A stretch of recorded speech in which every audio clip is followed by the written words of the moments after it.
Madam చెప్పండి, హర్ష రాణా అనే ఒక అబ్బాయి ఒక జీవోత్సవంలా ఉంటే వాళ్ళ పేరెంట్సే కోర్టుకెళ్ళి బాబుని చంపేయండి అన్నట్టుగా వాళ్ళు వేడుకోవడం జరిగింది. అసలు అది ఈ సమాజంలో యాక్సెప్ట్ చేస్తుందా సమాజం అసలు అలా? రకరకాలు ఉన్నాయమ్మా. హ్మ్. అంటే ఎన్ని రకాల బాధలు ఉన్నాయి ప్రపంచంలో, అందులో ఇదొకటి. హ్మ్.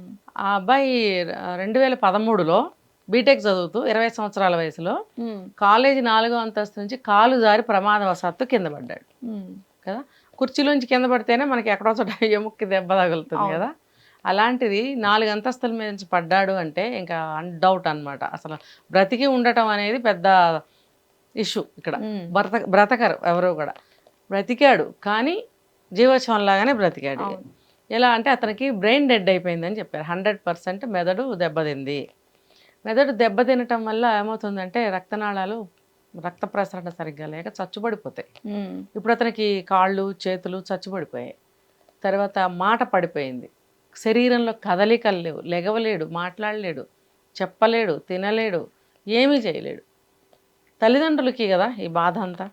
ఇప్పుడు ఎవరైనా సరే మనం అదే చెప్తారు, భగవంతుడిచ్చిన ఈ జన్మని మనం పుట్టినరోజు ఎందుకు చేసుకుంటామమ్మా? హ్మ్. అబ్బో కొత్త బట్టలు, కేకులు, గడిది గుడ్లు, జనాన్ని పిలవటం, తాగటం, కొంతమంది పబ్బులకి వెళ్ళటం కాదు. జన్మ ఇచ్చాడు దేవుడు అని అంటే దాన్ని ఎలా కాపాడుకోవాలి? ప్రతి జన్మకి ఒక సార్థకత ఉంటుంది. హ్మ్. ఆ సార్థకత ఏంటి, నా జన్మ ఎందుకుంది అని తెలుసుకునే ప్రయత్నం ఎవరు చేయటం లేదు. హ్మ్. ఏంటి అంటే కనీసం తనని తను కూడా జాగ్రత్త చూసుకోలేని పరిస్థితిలో ఉన్నాడు మనిషి. అంటే అసలు జాగ్రత్త ఏ విధంగానూ ఎవరు తీసుకోవటం లేదు. మనం ఎంజాయ్ చేస్తే ఎంజాయ్ చేస్తాం, తింటే తింటాం, డ్యాన్స్ ఆడితే డ్యాన్స్ ఆడతాం, పడితే పడతాం అనుకుంటున్నారే కానీ వెనక ముందు చూసుకోవడం, కాస్త జాగ్రత్త పడటం, మనం ఉన్న ప్లేస్ ఏంటి. ఇప్పుడు 4వ అంతస్తుకి వెళ్ళిన వాళ్ళు ఎంత జాగ్రత్తగా ఉండాలి అంటే, నేను తప్పు పట్టట్లేదు, క్షమించాలి. హ్మ్. ఒక నిండు జీవితం బలైపోయేటప్పటికి నాకు చాలా బాధ అనిపిస్తుంది. హ్మ్. 20 సంవత్సరాల కొడుకు చనిపోతే తల్లిదండ్రులకి ఆ జీవితం ఇంకా శూన్యమే కదా. అవును. ఇప్పుడు చిన్నప్పుడే ఏదన్నా పాపం ఏ జ్వరం వచ్చింది, విష జ్వరాలు, పాపం పోయాడంటే త్వరగా మర్చిపోయే అవకాశాలు ఉంటాయి. 20 సంవత్సరాలు పెరిగి చదువు అయిపోతుంది, 4వ సంవత్సరం చదువుతున్నాడు, చక్కగా లైఫ్లో సెటిల్ అయ్యేటువంటి సమయం. ఆ సమయంలో ప్రమాదం జరిగింది అని అంటే మనం కూడా కొంత వెనక ముందు చూసుకోలేకపోవడమే. లేకపోతే అక్కడ ఏమన్నా ఫంక్షన్ జరుగుతుందా, కాలేజ్ ఫంక్షను, తోపులాట ఏమన్నా జరిగిందా, లేకపోతే ఆ అబ్బాయి స్పీడ్గా వెళ్ళబోయి జారిపడ్డా, అసలు అక్కడ 4th ఫ్లోర్కి ఏమి బౌండరీస్ లేవా హ్మ్. అని ఇన్ని డౌట్స్ నాకు వచ్చాయి. సింపుల్గా పడ్డాడంట ఇలా అయిందంట అని చెప్పుకోవడం కాదు.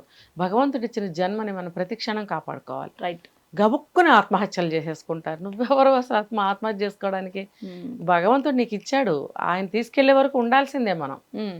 ఏదో ఒక కారణం ఉంటుంది. అమ్మా నాన్న ఎంతో ప్రేమగా మనల్ని కని పెంచి ఇది చేసినప్పుడు నువ్వు ప్రతి జీవి తల్లిదండ్రుల్ని ఖచ్చితంగా చూసుకోవడానికే పుట్టించడానికో కనీసం నువ్వు లేకపోతే ఆ తల్లిదండ్రులు ఏమవుతారనేది ఆలోచిస్తూ ఉండాలి కదా. నిన్ను నువ్వు కాపాడుకుంటూ ఉండాలి. అది ఈ రోజుల్లో కనిపించడం లేదు. హ్మ్. అంటే చాలా రెక్లెస్గా ఉంటున్నారు. కానీ పాపం ఈ అబ్బాయి మాత్రం ఏదో ప్రమాదవశాత్తు పడిపోయాడు అంటున్నారు కదా. కానీ దాని పర్యవసానం చూడు ఎంత దూరం వచ్చిందో. హ్మ్. మరి తల్లిదండ్రులు చాలా క్షోభ అనుభవిస్తున్నారు, నరకయాత్ర అనుభవిస్తున్నారు. ఆ అబ్బాయి అయితే సరే సరే, ఏ నరకయాత్ర అనుభవిస్తున్నాడా, క్షోభను అనుభవిస్తున్నాడా అనేది కూడా ఆ అబ్బాయి వేలు గదిపి కూడా చెప్పలేడు. హ్మ్. అని నోరు కూడా ఇప్పి చెప్పలేడు. బాధ కలిగినప్పుడు హృదయానికి కన్నీళ్ళు అలా ప్రవహిస్తూ ఉంటే ఆ కన్నీళ్లు చూసి ఏడవకు నాన్న అని తుడుస్తాం. ఏడవకు నాన్న కాదు, అగ్నిపర్వతాల లోపల పగులుతూ ఉంటాయి అబ్బాయికి. అవును. ఒక్కటి పశ్చాత్తాపం, ఒకటి ఇలా జరిగిందేంటని బాధ, తల్లిదండ్రుల పరిస్థితి ఏంటి అని ఒక భవిష్యత్తు పట్ల ఆందోళన, ఇంకా నేను లెగుస్తానా లేదా అనే హ్మ్, ఒక భరోసా లేనితనం, నమ్మకం లేనితనం, ఇన్ని కలిపి అబ్బాయికి కన్నీళ్ళు వస్తే తగ్గిపోతుందిలే నాన్న అది ఏడవకని తుడుస్తాం మనం. అది సరిపోదు అబ్బాయికి, అస్సలు సరిపోదు. హ్మ్. అది ఆ అబ్బాయి అనుభవిస్తున్న నరకయాతన. మరి తల్లిదండ్రులు వీళ్ళది ఆ అబ్బాయికి సేవలు చేయలేక, డబ్బు కట్టలేక, హాస్పిటల్ చుట్టూ తిరగలేక, వీళ్ళ ఉద్యోగాలు సద్యోగాలు పనులు మానుకుని ఇంకా ఉన్న పిల్లల్ని చూసుకోలేక, మరి సమాజంతో అన్ని సంబంధాలు కట్ అయిపోతాయి. ఎందుకంటే ఇది అతిపెద్ద విషయం కొడుకుని చూసుకోవటం అనేది. హ్మ్. వాళ్ళకి లైఫ్ అంటూ లేకుండా పోతుంది. అది కూడా అన్ని రకాలుగా వాళ్ళకి నరకయాతన. ఇంకోటి కన్నబిడ్డలు అయిపోయాడేంటని కడుపు కోత తల్లిదండ్రులకి. తిండి సహించదు, ఎక్కడికి వెళ్ళలేరు, ఏ పని చేయలేరు, ఉద్యోగాలకు వెళ్ళలేరు, అలా అబ్బాయి ఎదురుగుండా కూర్చొని ఉండలేరు. ఇన్ని రకరకాలు చెప్పుకోవాలంటే ఎన్నో ఉంటాయి అక్కడ. చాలా భయంకరమైన స్థితి. అటువంటి పరిస్థితుల్లో 13 సంవత్సరాలు లాక్కొచ్చారు అలాగా. ఎలాగో ట్రీట్మెంట్ ఇస్తూ హాస్పిటల్లో పెట్టి. అది ఆ అబ్బాయికి ఫుడ్ కూడా తీసుకోలేని పరిస్థితి అయినప్పుడు పొట్టకి ఆపరేషన్ చేసి ఒక ఫుడ్ పైప్‌ని అరేంజ్ చేస్తే ఆ పైప్ ద్వారా ఫుడ్ వేయడం అన్నమాట. అంటే బ్రతికి ఉంచడానికి మాత్రమే ఆహారం. సెలైన్ ద్వారా కాదు, ఒట్టి గ్లూకోజ్ ద్వారా బ్రతికించడం కాదు కదా! అలా ఇంకా శుష్కించిపోతారు. చూస్తూ కన్నబిడ్డని ఎండబెట్టడమే కదా! వాళ్ళు డాక్టర్లు అనుకుంటారు, తల్లిదండ్రులు బాధపడతారు. సో, ఆ పైపు ద్వారా లిక్విడ్ ఫుడ్ అంతా ఇస్తూ ఉంటారు. ఏది ఇచ్చినా కూడా గ్రైండ్ చేసి మెత్తగా ఒక జ్యూస్ లాగా అందులో పోయడం. ఇంకా అలా ఎంత కాలం బతికిస్తారు? 13 సంవత్సరాలైంది. డాక్టర్స్ ఏం చెప్పారు వన్ ఫైన్ డే, ఇంకా ఇతను వైద్యానికి రెస్పాండ్ అవ్వటం లేదు అని కూడా అన్నారట. అది ఇంకా బాధ కదా! అప్పుడు వీళ్ళు మరి మా అబ్బాయి ఇలా ఉంటే ఎలాగా, మీరు ఏదో ఒకటి చేసేయండి, ఇంకా బ్రతకటం మంచిది కాదు, మేము చూడలేకపోతున్నాం వాడి నరకం అని తల్లిదండ్రులు అన్నప్పుడు డాక్టర్లు చట్టరీత్యా ఆ పని చెయ్యకూడదు, దానికి చట్టాలు ఉన్నాయి అని హత్య చేసినట్టే కదా అన్నప్పుడు వాళ్ళు సుప్రీంకోర్టుని ఆశ్రయించారు. ఆశ్రయించినప్పుడు మళ్ళీ ఇక్కడ కోర్టుల చుట్టూ తిరగడం, వాయిదాలకి, హీరింగ్స్కి ఉంటాయి కదా, వీటికి తిరగలేక అది ఇంకా బాధ, అది ఇంకా బాధ. ఇక్కడ ఇది ఒక ఎత్తు అయితే అదొక ఎత్తు. మన ఇంటి పక్కన ఉంటాయి ఆ కోర్టులు, వెళ్ళంగానే కోర్టులో పని అయిపోతుందా? ఎన్ని మానుకుని వీళ్ళు కోర్టుల చుట్టూ తిరగాలి, అది ఇంకొక బాధ. సో కోర్టుకి ఆశ్రయిస్తే కోర్టు వాళ్ళు కూడా పరిశీలిస్తామని చెప్పి అన్నారు. దీనికన్నా ముందు ఒక కేసు మనం చెప్పుకోవాలి. 1967లో ఒక హాస్పిటల్లో నర్సు మీద అత్యాచారం చేస్తే, అది చాలా ఎలా చెప్పాలంటే చాలా ఘోరాతిఘోరమైనటువంటి అత్యాచారం చేస్తే అమ్మాయి మీద, ఆమె బ్రెయిన్ ఇట్లానే డెడ్ అయ్యి కోమాలోకి వెళ్ళిపోయింది. కోమాలోకి వెళ్ళిపోయినప్పుడు ఇక్కడ 2018 వరకు ఆమె బ్రతికే ఉంది అలాగా. ఆమెకేం తెలీదు, హాస్పిటల్లో అలాగా ఇప్పుడు ఈ బాబును ఉంచినట్టే అలాగే అందరూ కలిసి గవర్నమెంట్ హాస్పిటల్ అయి ఉండొచ్చు, ఆమెను అలాగే ఉంచి ఆమెను కూడా అలాగే అడిగారంట, ఆమెకు చావుని ప్రసాదించండి అని. కానీ అప్పుడు కూడా ఏదో చేశారు, ఆవిడకి కూడా ఏదో మెర్సికిల్ చేసినట్టుగా ఉన్నారు. కానీ చట్టాలు అప్పుడు చట్టబద్ధం చేశారు, కానీ అందులో ఒక స్పష్టత లేకుండా పోయింది. ఆ కోర్టు ఇచ్చిన తీర్పులో ఒక స్పష్టత లేదు మెర్సికిల్ చేయడానికి. అంటే ఈ కారుణ్య మరణం అంటారు దీన్ని. అంటే ఏంటంటే మనము దయతలిచి వాళ్ళని గౌరవనీయంగా ఈ లోకం నుంచి పంపించటం అన్నమాట, దాన్ని కారుణ్య మరణం అంటారు. అయితే ఆ అమ్మాయి జీవోత్సవంలాగా బ్రతుకుతుంది కాబట్టి వాళ్ళకి సంబంధించిన వాళ్ళు కోరుకున్న కోరిక ప్రకారం ఆమెను కూడా అది ఒప్పుకున్నారు, చట్టబద్ధం చేశారనేది 2018లో జరిగింది.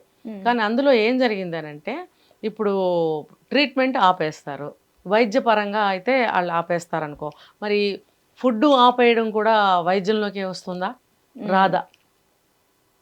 ఇప్పుడు వెంటిలేషన్ తీసేస్తారు, అది వైద్యం కిందకు వస్తుంది. మరి ఫుడ్ తీసేయటం అంటే అది వైద్యం కిందకు వస్తుందా రాదా అనేది ఒక స్పష్టత ఇవ్వలేదని చెప్పి చెప్తున్నారు. సో దాని కారణంగా ఇప్పుడు ఈ హర్ష రాణా అనే విషయంలో కూడా కొంత పెండింగ్ పడింది. తర్వాత వాళ్ళు మెడికల్ రిపోర్ట్స్ ప్రైమరీవి, తర్వాత వచ్చిన సెకండరీ అన్నీ కూడా వీళ్ళు పరిశీలించిన మీదట ఏం చేశారంటే చట్టాన్ని మార్పు చేసి ఒక చరిత్రాత్మకమైనటువంటి తీర్పునిచ్చారు. ఏంటంటే ఎవరైనా కోమాలోకి వెళ్ళిపోయినా ఇట్లా బ్రెయిన్ డెడ్ అయ్యి ఇలా మొత్తం బాడీ అంతా ప్యారలైజ్డ్ అయిపోయి ఇంకా దేనికి పనికిరారు జీవోత్సవంలాగా బ్రతుకుతున్నారు అని అన్నప్పుడు వాళ్ళని ఇంకా నరకంలో ఉంచడం అనేది అమానుషము. చూస్తూ ఉన్న తల్లిదండ్రులే కానీ, ఒకవేళ అతని భార్య బిడ్డలే అవ్వచ్చు, వయసులో పెద్దవాళ్ళు అయితే స్త్రీ అవ్వచ్చు, పురుషుడు అవ్వచ్చు, అది వాళ్ళకి మనం వేస్తున్న అదనపు శిక్ష. కాబట్టి వాళ్ళు కోరుకున్నప్పుడు, వాళ్ళ కుటుంబ సభ్యులే అంటున్నప్పుడు, పరిస్థితి కూడా చూస్తున్నప్పుడు, డాక్టర్లు కూడా చేతులు ఎత్తేసినప్పుడు ఇది మెర్సీ కిల్ అనేది చెయ్యవచ్చు, కారుణ్య మరణం అనేది ఇవ్వవచ్చు. ఇంకా ఇందులో స్పష్టత కూడా తీసుకొచ్చింది ఏమనంటే, చికిత్స ఆపేయండి అని తీర్పు ఇవ్వాలి. చికిత్స ఆపేస్తేనే కదా ఆయన చనిపోతాడు. మరి ఫుడ్ కూడా చికిత్సలో భాగమే అని చెప్పి ఇప్పుడు స్పష్టతని ఇచ్చింది ఈ 2026లో. ఇవ్వటం వల్ల ఈ హర్ష రాణా అనే అబ్బాయికి కారుణ్య మరణాన్ని అగ్రీ చేసింది కోర్టు, తీర్పిచ్చింది. ఇతనికి గౌరవంగా ఇతని కారుణ్య మరణాన్ని ప్రసాదించండి అని అన్నప్పుడు డాక్టర్స్ వాళ్ళకి కూడా పాపం చేస్తున్నట్టుగా ఉంటుంది డాక్టర్స్కి కూడా. ఎవ్రీడే అతన్ని హింస పెడుతూ ఏదో ఒక టెస్ట్ అని, ఏదో ఒక ఇంజెక్షన్ అని, వెంటిలేషన్లో ఉంచడము, చాలా నరకం అనమాట. డాక్టర్స్కి కూడా హింసాత్మకంగానే ఉంటుంది ఇది. సో వాళ్ళు కూడా కాస్త రిలీఫ్ ఫీల్ అవుతారు. కాబట్టి సుప్రీంకోర్టు ద్విసభ్య ధర్మాసనం 2 జడ్జిలు కూర్చొని మనకి జడ్జిమెంట్ ఇచ్చారు. ఇచ్చినప్పుడు దాన్ని అమలు చేశారు. అంటే ఇప్పుడేంటి, వెంటిలేషన్ తీసేయడంతో పాటు ఫుడ్ కూడా ఆపేయడం చట్టబద్ధం చేసింది.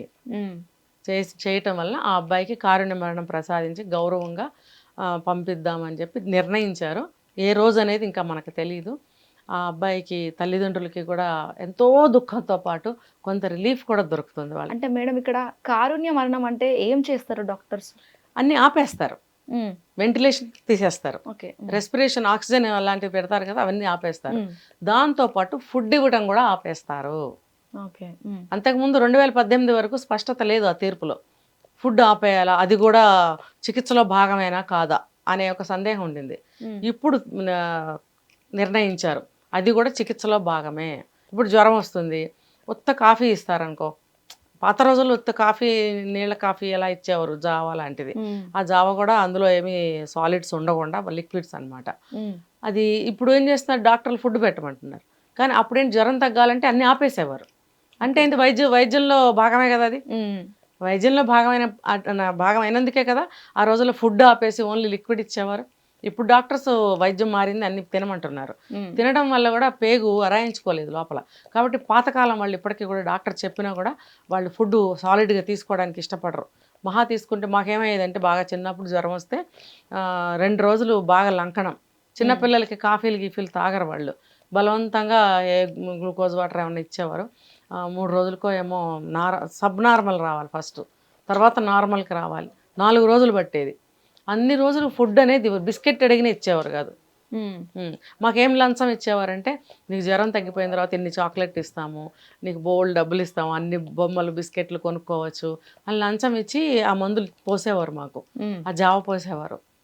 అది మాకు ఇంకా గుర్తు. మరి చికిత్సలో భాగమే కాదు ఇప్పుడు కూడా ఇది ఫుడ్ ఇవ్వడం అనేది చికిత్సలో భాగమే. అది ఆపేయాలి. అంటే ఇక్కడ అతనికి వేరే రకమైన రోగం లేదు, ఫుడ్ ఆ ట్రీట్మెంట్లో ఫుడ్ ఇవ్వటం ఆపేయటానికి. కాబట్టి ఫుడ్ ఇస్తూ వచ్చారు వెంటిలేషన్తో పాటు, అంటే లిక్విడ్ ఫుడ్. ఇప్పుడు వెంటిలేషన్ ఆపేయటంతో పాటు ఇది కూడా ఆపేస్తేనే చికిత్స ఆపేసినట్టు. అప్పుడు కదా అతనికి ఇంకా క్షీణిస్తుంది లోపల.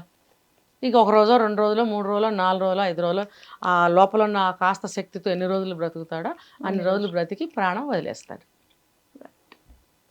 ఇది ఎంత ఇలా చెప్తున్నందుకు నాకు లోపల గుండె ముక్కలవుతున్నట్టుగా చాలా బాధ అనిపిస్తున్నాను నేను. ఏమైనా సరే నేను కూడా చాలా కేసులు విన్న మీదట ఎందుకు పాపం వాళ్ళని అంత హింస పెడుతున్నారు అని నేను కూడా ఇలా అనుకునేదాన్ని, వాళ్ళకి ఏదన్నా ఒకటి చేయొచ్చు కదా అని. ఇప్పుడు ఇన్నాళ్ళకి ఆ తీర్పు అనేది సంచలనాత్మకమైనటువంటి చారిత్రాత్మకమైనటువంటి తీర్పుని సుప్రీంకోర్టు ఇచ్చింది మనకి. కాబట్టి ఇప్పుడు ఆ అబ్బాయిని గౌరవంగా పంపించడానికి ఏర్పాట్లు జరుగుతున్నాయి.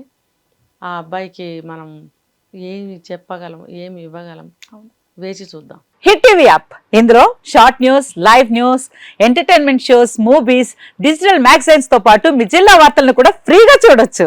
ఇంకెందుకు ఆలస్యం, వెంటనే హిట్ టీవీ యాప్ ని డౌన్లోడ్ చేసుకుని ఫ్రీగా ఎంటర్టైన్మెంట్ పొందండి. Hit TV app, hit TV app, please download hit TV app. Hit TV app ని ఫ్రీగా డౌన్లోడ్ చేసుకొని ఎంజాయ్ చేయండి. మీకు నచ్చిన ఎంటర్టైన్మెంట్ కోసం హిట్ టీవీ యాప్ ని ఫ్రీగా డౌన్లోడ్ చేసుకుని ఎంజాయ్ చేయండి. హిట్ టీవీ యాప్ ని డౌన్లోడ్ చేసుకుని ఆస్వాదించండి, ఆశీర్వదించండి. ఇంతమంది సెలబ్రిటీలు హిట్ టీవీ యాప్ ని డౌన్లోడ్ చేసుకోండి అని చెప్తున్నారంటే ఎంత మంచి యాప్ ఆలోచించండి.